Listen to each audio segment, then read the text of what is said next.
Hello and welcome to the News9 Plus show on the world's first news and current affairs OTT platform, News9 Plus.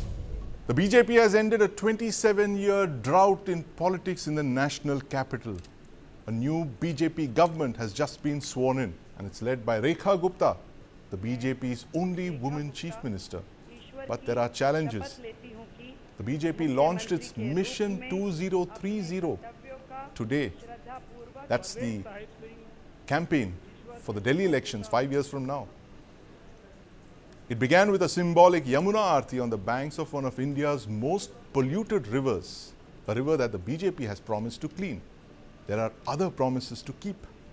The BJP needs to spend thousands of crores in removing the mountains of garbage, 3 of them nearly as tall as the Qutub Minar. It has to improve infrastructure in Delhi. It needs to prevent air pollution from reaching the critical levels it does every winter. And it needs to fund the freebies the Aam Aadmi Party has put in place. This is a long list of demands that will have the BJP's double-engine Sarkar driving at a very high RPM. And joining me on the News9 Plus show to discuss this are Raman Malik from the BJP, Sanjay Rana, political analyst, and Bipin Sharma, senior journalist. And in the studio I have with me my colleague Brijesh Pandey. Brijesh, has the party launched its drive for the 2030 elections today with that symbolic aarti on the river Ganga? Oh, absolutely. And I think, what is going to happen is like what happened in Varanasi.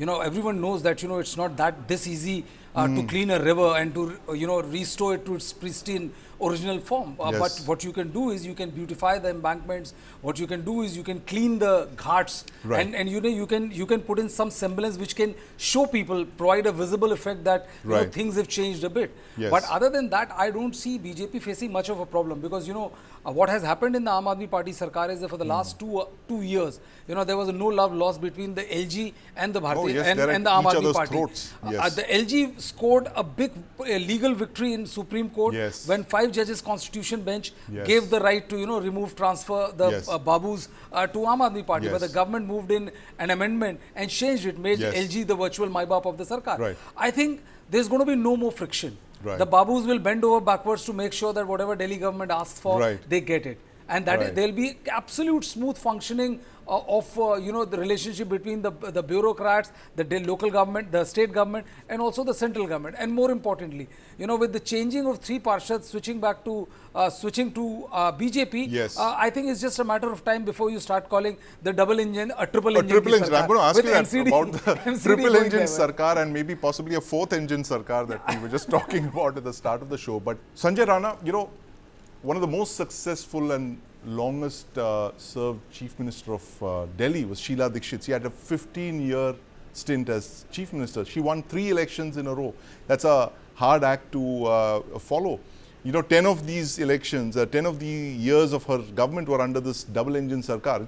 Is it realistic to believe that given the quantum of problems that Delhi faces today, just heard about it, everything from filthy river to garbage mountains to urban decay, all of that, is it realistic to believe that all of this can be solved in just 5 years?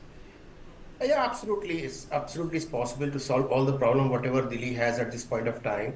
Whether talk about the Yamuna cleaning, whether talk about the infrastructure, whether talk about the garbage, everything Yes. is possible. Because if the government has a vision and the plan, which they need to execute, that's the important thing. If you're not executing a plan, everything is on the paper, then it's going to be challenge. Right. So this time, government has a challenge. Plus, they have a plan to execute. The challenge is Right. as such. Whatever the promises they have made, they need to fulfill. Number one, that's a challenge. How they are going to do it, that is very important. That's called a plan, which they are going to drive it for next 100 days or 200 days plan, whatever the plan they are going to put Right. forward. Third is the stake of the Prime Minister, Mr. Modi, because Yes. whatever the commitment is there is made by Pradhan Mantri, and people Right. believe on Pradhan Mantri, and that's why they have voted to Bharatiya Janata Party. After 27 years, they're forming the government. Yes. Almost formed the government. So challenges will be there, but how they are executing and how they are mitigating the problem which is coming in between. So whatever the problem we have, infrastructure, education, Ganga cleaning, Yamuna cleaning, and garbage, I don't see there's any challenge to achieve. No that challenge target. indeed. I'm going to ask Raman Malik, who joins us now. Raman Malik, you just saw that government being sworn in, the BJP government. It's been a long vanvas, if you can call it that, for the BJP. 27 years in exile. That's almost 3 decades. You have this double-engine Sarkar now that's taken over. Do you see any challenges now? What are the big issues that the BJP is going to take up in the next 5 years? And is it realistic to believe that the BJP can solve all of these promises in just 5 years? See, there is 2 things which have to be talked about. One is the intent and one is the words. Right. If you are walking on the path that you have promised, we in the Indian philosophy do agree to this, that you will, when you walk on the path, you will have problems. And people are going to have opinions. But the idea is that, are you walking on the path that you have committed? Are you walking on the path that you had professed? The problem which is going to come is, if the BJP government that we have formed now in Delhi does not show the bona fide and intent to walk on the path which has been committed by the Honorable Prime Minister. Right. And that is where the point is. That is one. The second, yes, these are there are going to be tactical problems, there are going to be problem in execution, there's going to be mindset problems, there are going to be orchestrated problems. Yes, they are all going to be there. Who said they are not going to be there? Right. So, Raman Malik, you believe Modi ki commit guarantee, the Prime Minister's guarantee, is going to see the day for the BJP, the fact that the Prime Minister was there front and center in the election campaigning. But, you know, I'm going to ask Bipin Sharma this about, you know, we were calculating that the party, the BJP, really needs to find over 11,000 crore to distribute this 2,500 rupees to all the eligible women beneficiaries that it's promised. And very quickly in March. Now that's 1/6 of the Delhi government's budget. Where is the money going to come from, Bipin Sharma? Absolutely. You see, that's a big challenge, and that BJP has to really brainstorm on. But then the critical point here is that, since you were mentioning one aspect, and a coin always has both the aspects. Yes. So one aspect is, of course, that now it is expected that there are going to be no stumbling blocks, no impediments, you know, and you were mentioning about double engine, triple engine. So likewise, the other aspect of the coin is that now expectations are also going to be immense. Right. Because the voters expect, the Delhi electorate expects that BJP would start delivering from day one. Of course, no one has a magical wand, so it's going to take time. Rome was not built in a day. But then even if, you know, I am an optimist, so I have this conviction that even if a certain percentages, say for example 80% of what has been promised in the elections is delivered, is implemented, I think the BJP would have done a world of good to itself and, you know, made an impression on the voters of Delhi. And of course there are humongous issues, plethora of issues plaguing the city today. As you rightly mentioned, the mountains of garbage, then dangling wires, illegal encroachments, illegal immigration, law and order, of course, is one of the most sensitive issues. Yes. We should not forget that this law is and the order same is, city. I'm going to come to law and order. Yes, absolutely, Bipin Sharma. And of course, the money has to be found. That 11,000 crore, you know, that's a lot of money that for just one scheme. But, you know, like you said, Brijesh, that the fact that now you have a double-engine Sarkar, there's not going to be too much of friction between the centre and state. That money is going to come in very quickly. I think the first lot will. Because, you know, what has happened also in Maharashtra, you know, Ladki Bahina, which was launched 2 months before the election, you know, they found money for that. But once the elections were over, once you win the election, then a new set of pragmatism dawns upon you, where you realize that, oh, you know, all these freebies and all are financially ruinous for the health of your exchequer. And then you start setting in stipulated conditions where, you know, the scheme undergoes a decent degree of change. Right. I think that is something on that line will also happen in state of Delhi. We all know these schemes are good to announce, great for winning elections, but you know, you very difficult to implement. Very difficult to implement Absolutely. it in a long run. So And you also have the Aam Aadmi Party that's down, but it's not out. Oh, It's just 3% or 4% points just behind the BJP. It's retained its vote share. It has, and we were talking about whether it's completely decimated and all. I think Yes. it will be extremely erroneous on the part of the government to believe that it is, Aam Aadmi Party is decimated, and that is the reason why, Sandeep, if you remember, Yes. it was very hard for the BJP to dismantle the aura of anti-corruption crusade of Yes. Arvind Kejriwal. If you look at the career, the political career, if I just take 1 minute, political career of Arvind Kejriwal, which coincide with the rise of Prime Minister Narendra Modi. Yes. He decimated opposition, Congress party, Yes. left, right, center, but he was not able to beat Arvind Kejriwal in Delhi. In Delhi, So, yes. they went after this hitting out and exposing the anti-corruption crusade, Yes. of how it is it's a farce. Right. And I think one of the first key decisions which will be taken is of tabling the CAG, Yes. because they will go on hitting at his anti-corruption crusade image, because they know that until and unless they completely unmask it, Right. there is no way you can believe with these figures and less percentage that he'll be completely out. Yes, not Aam Aadmi Party down but not out. Raman Malik wants to make a point there.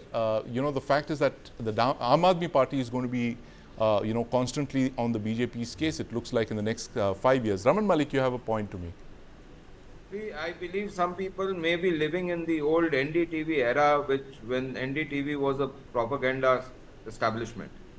Please come out of it. Politics is not about destroying. Politics is about building. Prime Minister Modi's politics is about building the nation. It is not about destroying others. It is about becoming bigger yourself, making your line bigger than the others. So that has to be understood first, number one. Number two, let me also bring to your attention this much, that Arvind Kejriwal is not a phenomena. Arvind Kejriwal and Jasmine Shah and others like that, they are outcome of those 21 million odd that you have been hearing about. So those things also will come out. But in the meanwhile, let's understand a particular issue. And that issue is that there were certain promises made, there were certain auras created, there was a narrative set. Those all narrative came out tumbling down the drain in these 10 years.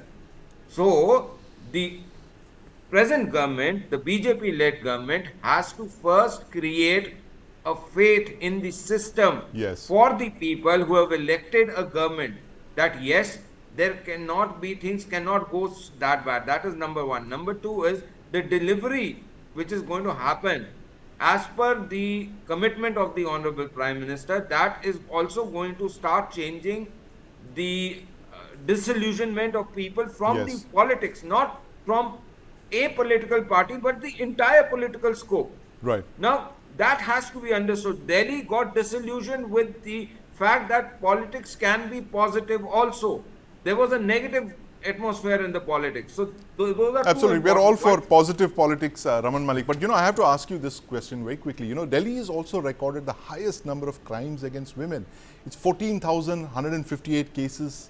It's the largest among all the 19 metros of India. What's the government's plan to curtail these crimes against women? We know what happened in Delhi, the closing years of the Sheila Dikshit government, the Nirbhaya case.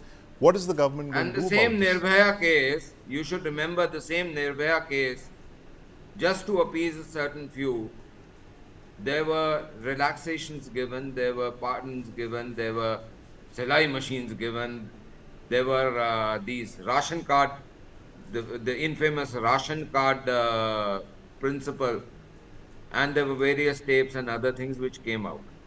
Now let's understand to a basic issue.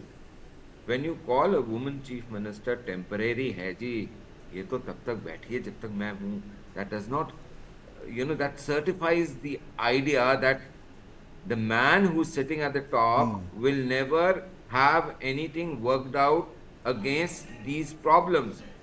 The point is very simple, that you must understand this basic system. If Mr. Kejriwal wanted, he said he had 370 pages against Sheilaji, he could have brought in some ordinance. He does not have police, agreed, in Delhi. But he could have moved the August House against something to create a new law from Delhi or something which may be challenged, but he would have done his practice. The point which has to be understood very clearly, he had no intention. The people saw no intention in these 10 years. First 5 years, Yes. they said benefit of doubt. The next 5 years, they saw no intentions. The problem or the fact which has to be seen is he did nothing which he could under his power to show his bona fide in executing the dream that he had sold.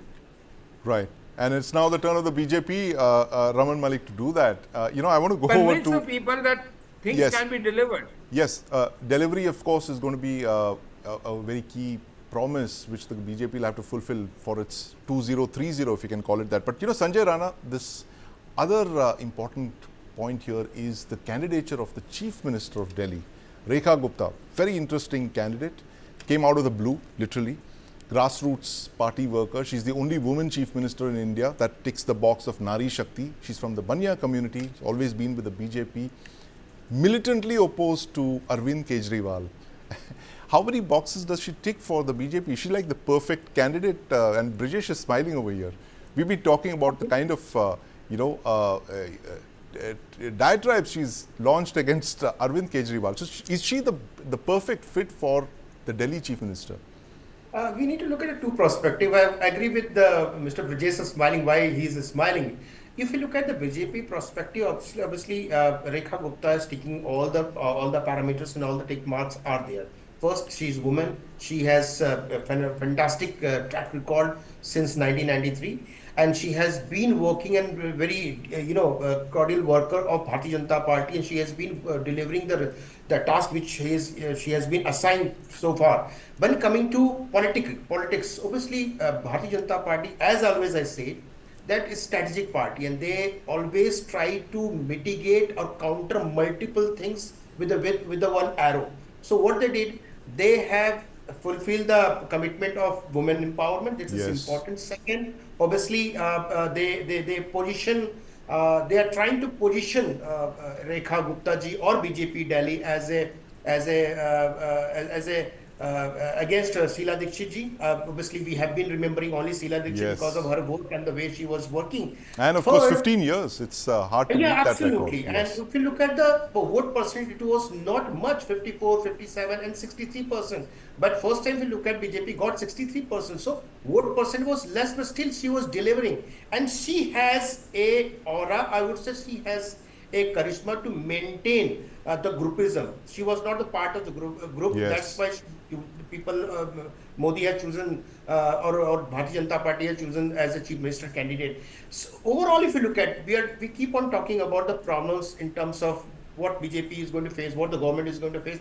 Why I'm saying there is no problem as such when you talk about 11,000 crore rupees for 25 rupees to each Mahila. 2,500 rupees to each It's not at all problem. You remember that we used to get a subsidy in gas cylinder, and one day Mr. Modi come up and he said, can you leave the subsidy? So if you look at the voter, Delhi voter, 50%, I think 36 to 38% are coming in elite class. Do they need that money? No, they don't.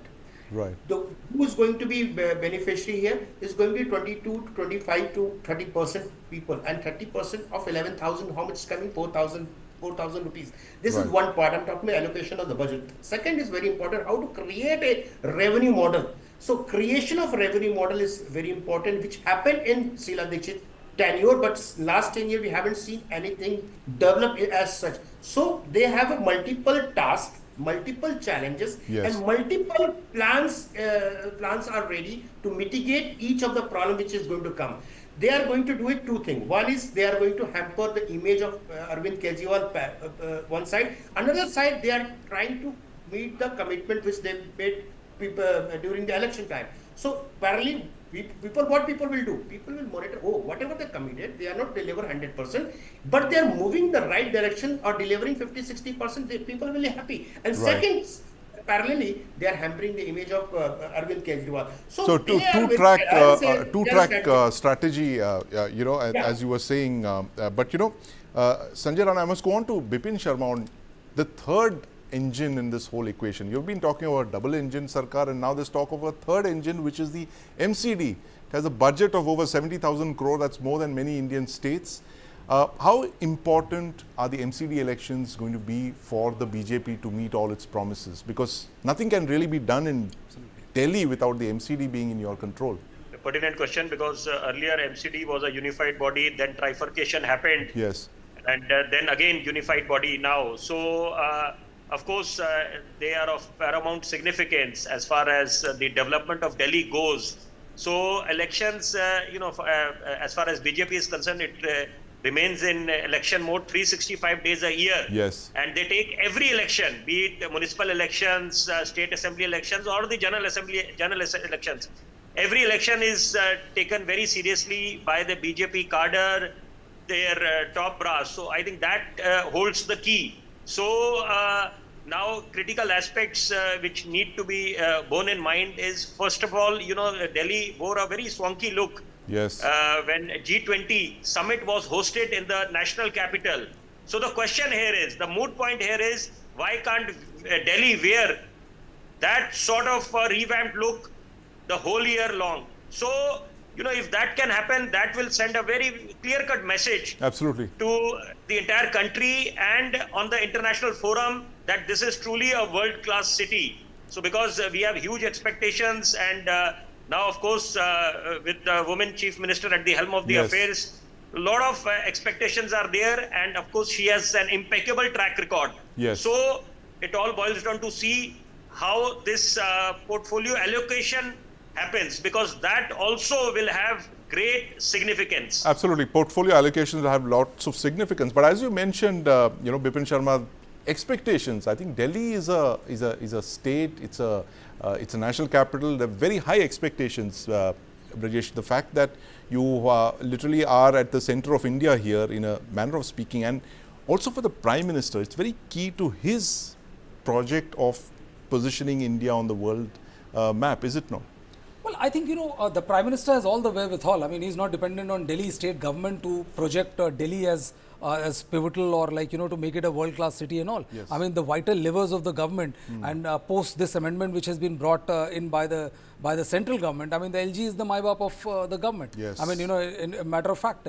And there's no stopping that. But what will happen is that post this election, this was one territory which was politically unconquered, and the BJP has been able to do that. Yes. After putting in their heart, soul and every effort in 2015 and 2020, they have been able to win it, and I think this is perhaps would be the sweetest political victory in many years. The final frontier for the final BJP. frontier has collapsed, because it's not for the first time the Prime Minister has campaigned for the BJP as far as Delhi Assembly is concerned. Yes. Now remember, in general elections, it is a completely different gig. He's campaigned twice. This is the third campaign. Yes. Yeah. So this is the third time when the entire might of the BJP has been put to force, and they have been able to defeat the Aam Aadmi Party. That is the reason why this happened. I think Mr.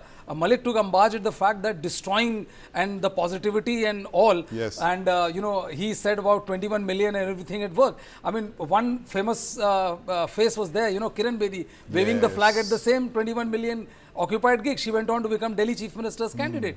And the second thing is that everybody wants to have a positive outlook when you narrate this incident after winning it. Yes. But the fact of the matter is also that that the Constitution bench accepted what the Aam Aadmi Party was there say, and the centre brought in an amendment which made LG the MyBap, making a mockery of the entire setup it was. Absolutely. And it'd be interesting now, Brajesh, based on what we've been talking about, the fact that if Atishi could be the leader of the opposition, you will have Rekha Gupta as the Chief Minister. You'll have this very interesting Chief Minister and leader of the opposition, both women. I don't think there's any place in India with that kind of... I would be hard-pressed to answer that. Yeah, I agree, sparks are going to fly, because Rekha Gupta is also no pushover. She has earned her spur at a university level election, which requires a lot of dedication and a fighting spirit in you for you to surmount that. And Absolutely. she has been a DUSU president. And I think it's part of the BJP strategy of creating a new rung of leadership across the country. And Raman Malik, I want to ask you about this. All the recent elections, whether it's in Haryana, we forget Maharashtra, but the other states as well, Chhattisgarh, Rajasthan, the BJP has pulled out surprise candidates as chief ministers. What's the larger plan here to create a new rung of chief ministers, future political leaders for the party. The BJP, as we are discussing, is like a machine. It's literally working 365 days of the year. You have to understand something which is very clear and simple. And I've been trying to tell this to a lot of friends who are intellectually feeling very superior, that you have never understood BJP. BJP happens to be a political mindset and political ideology which says that the only candidate which is fixed for any post is the lotus.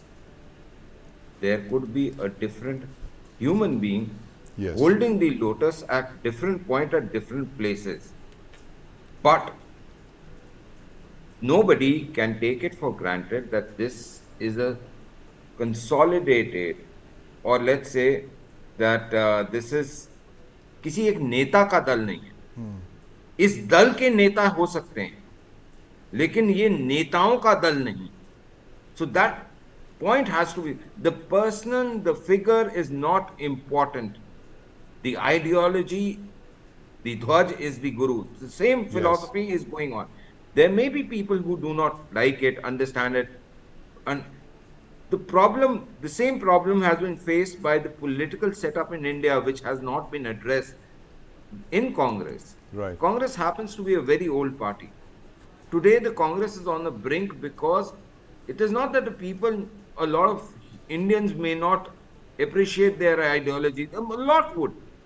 But they do not have the trust in the symbol anymore.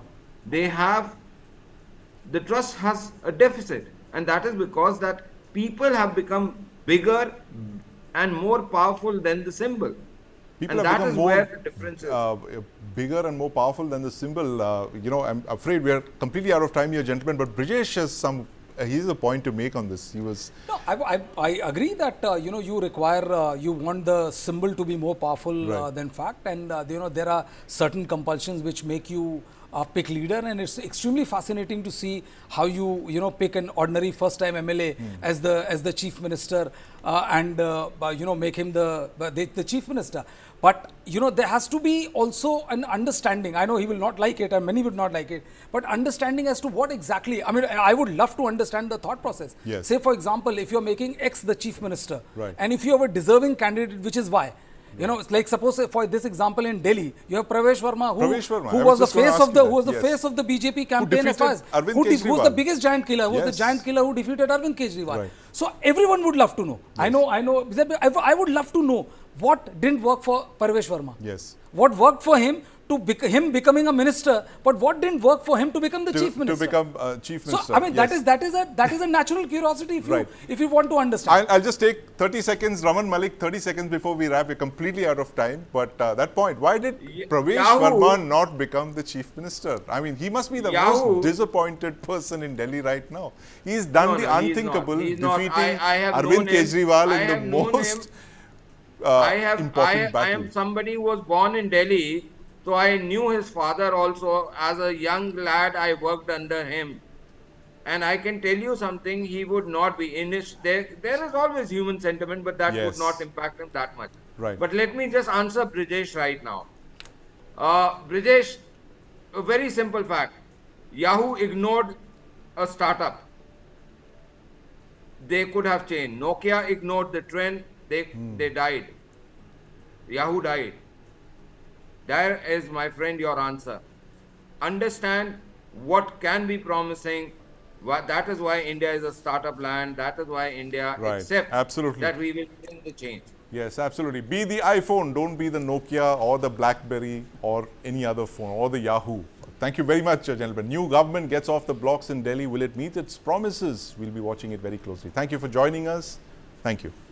Germany goes to the polls on Sunday, the 23rd of February. Now, these are very interesting times for Europe.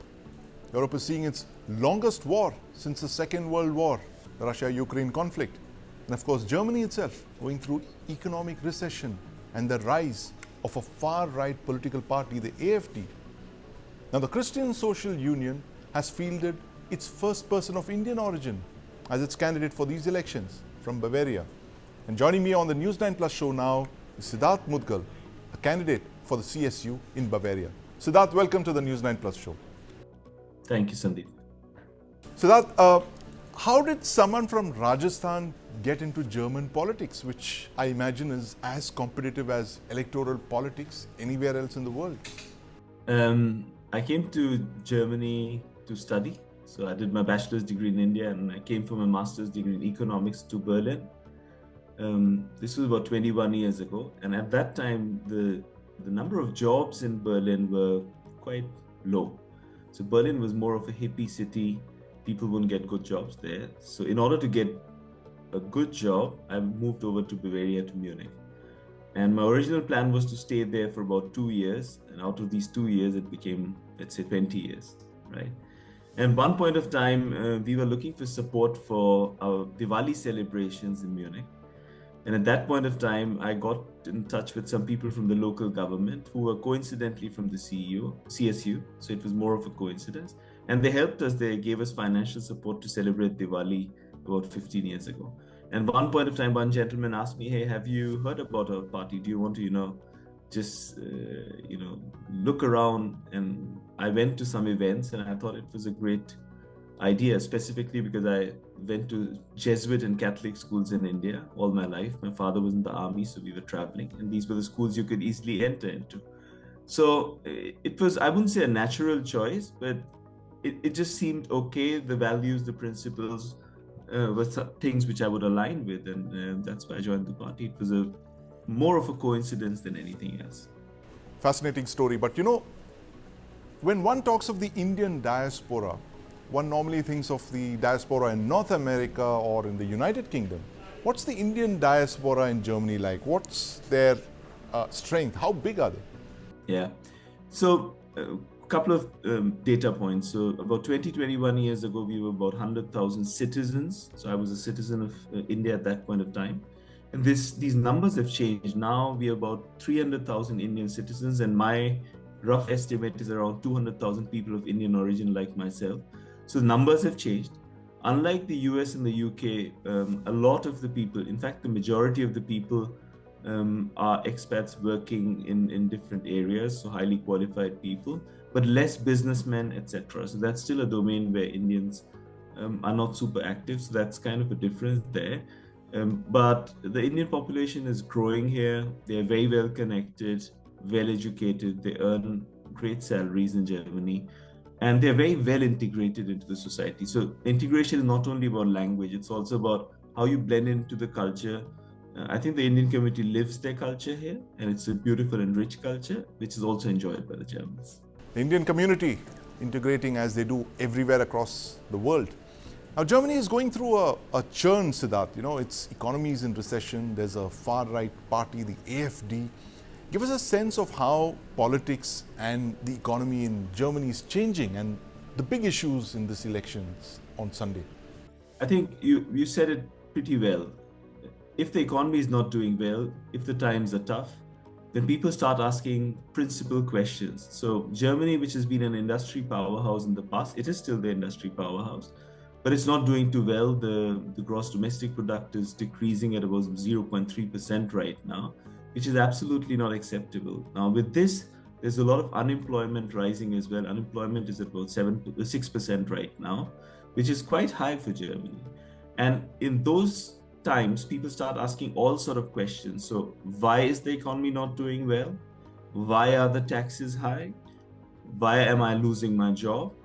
And then it's an easy explanation for populist parties to say, look, there are a lot of migrants coming in from other countries, and that's why this is happening. Now, migrants are of two types, I would say. One are more who need Germany as a country, and then there are migrants who Germany needs. And in this category of migrants, which let's say need Germany, they are asylum seekers, and some of them are actually not real asylum seekers, but they're in the guise of asylum seekers.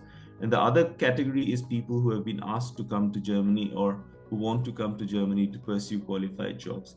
And right now, with the rise of the unemployment, rise of, let's say, looking at the bad numbers in the economy, people find it an easy argument to buy in from parties like the AfD to say everything is because of migrants. Now, if you look at the numbers in detail, you'll figure out this is not the case.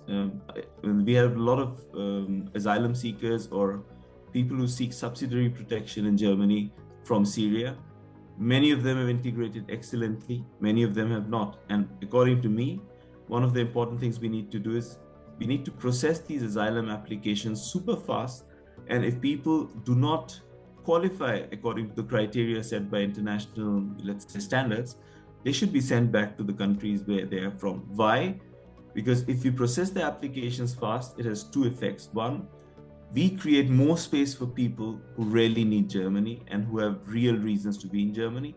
And second thing, we also need to look at the societal cohesion when people from other cultures are coming to our country, right? And this is something you cannot define it in numbers, but we have to make sure that people who are currently voting for AFD, which is approximately about 18 to 20% of the people, that we are taking their worries and concerns seriously. That is the responsibility of each politician, even if they might not align with the ideology of AFD, which most of us do not do, right? It's the right-wing party. It's a party which is out of all sorts of democratic principles. Two questions follow from that. The first one is that there seems to be some kind of anti-immigrant sentiment in Germany right now.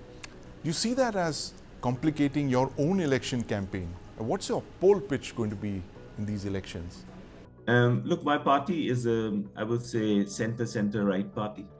And it has been gracious enough to accept me as I am, right? And they're not accepting me as I am because I'm the best migrant, but it's because I bring in certain qualifications. And when we were discussing my nomination, one of the reasons for that was the technical skills which I bring in restructuring, and Germany needs these skills right now, right? So the focus has been always on technical skills. That's first thing. The second thing is migration is definitely not the biggest topic for me. And in fact, it is not the biggest topic for Germany. The biggest topic right now is how do we drive economic growth and how do we create more jobs locally? That's the biggest topic. So when I go in and I'm talking to people, I'm focusing on my 2 to 3 key areas, migration being actually the last one out of them, right? So economic growth, digitalization, innovation, that's what I focus on when I'm talking to people and potential voters. Last October, you had the German Chancellor Olaf Scholz visiting Delhi with a very large delegation and a very clear roadmap of where he sees Germany and India, the relations between these two democracies this century. How do you see yourself and your party taking that vision forward? I think there seems to be a general political consensus in Germany where India and Germany need to be. How does your party see this relationship between India and Germany in the context of the rise of China in Asia? I think, first I'll keep the party aside. I think Germany and India relationships have been becoming stronger all the time. Intergovernmental consultations happen every 2 years. And one of the leaders, either Mr. Modi or the German Chancellor, keep on visiting each other alternatively. And with this, there are a lot of, let's say, decisions being taken. And I'm glad, even though Scholz might not be from my party, they have made a lot of changes to get Indian talent into Germany. Now, the dynamics have been changing. 15 years ago, there were a lot of Indian companies asking for investment in India. Right now, the situation is, yes, Indian companies are still asking for investment, but now German companies are going to India and saying, hey, we need investment back in Germany. We need more jobs here, specifically in the so-called German Mittelstand, which is basically the small and mid-sized sector, right? Where we have big issues with succession planning. So we actually need a lot of investments from countries like India, from partners like India. Now, coming to my party, there have been a lot of exchanges. Our party president and the chief minister of our state, Markus Söder, he's going to travel to India in April with a huge delegation, right? So there's a lot of increase. Recently, Munich Security Conference happened. Mr. Jaishankar was here. As I understand, he also met a couple of political leaders from our party. He was hosted by the minister president as the chief minister of the state, Markus Söder. And recently, I was in the state chancellery meeting the minister of international affairs with certain senior leaders from the BJP. And why is this relationship very important? Irrespective of which parties we come from. The Modi government is a very stable government in India. The same way the CSU is a very stable party since the last 70 years in our state, and we are the richest state in Germany, with all the big, employers, all the big companies being mainly in Bavaria. So that relationship becomes even more important when you're between two poles. One is the US, and on the other side, you have a country like China, and you need to safeguard your economy against protectionism, right? So those are kind of certain areas in which I think India can collaborate. Of course, we can go into the details on which the areas could be. Siddharth, I have to also tell you that southern Germany was where News9 organized our first ever global summit in Stuttgart just last November, next door to you. So I think we know which the most crucial region of Germany is. But while we were there, we also saw a lot of angst about Germany missing out on this new manufacturing revolution in automobiles, in the EV segment particularly, consumer electronics and all of that. Now you're the corporate restructuring expert. Give us an idea of what your plans for re-energizing the German economy are going to be. What's your vision for, make Germany great again, if I could use that phrase, going to be? Look, you specifically said about the automotive sector, but let me take a step back and look at where the big issues are. One of the big issues which we are facing is that we are losing jobs here. And why are we losing jobs? Because the economy is not competitive anymore, right? There's a lot of bureaucracy and red tape here. So my first ask is that any sort of permits, any sort of let's say issuances of licenses or whatever, they should be done pretty fast. We should have a one-stop shop. We should have a digital platform on which we do it.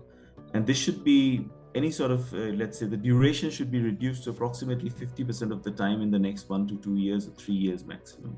This, I think, will actually open the doors for companies to establish businesses here. The second important thing is we need to make sure that there are certain tax rebates given to companies, specifically in the small and mid-size. These are like 99% of our companies.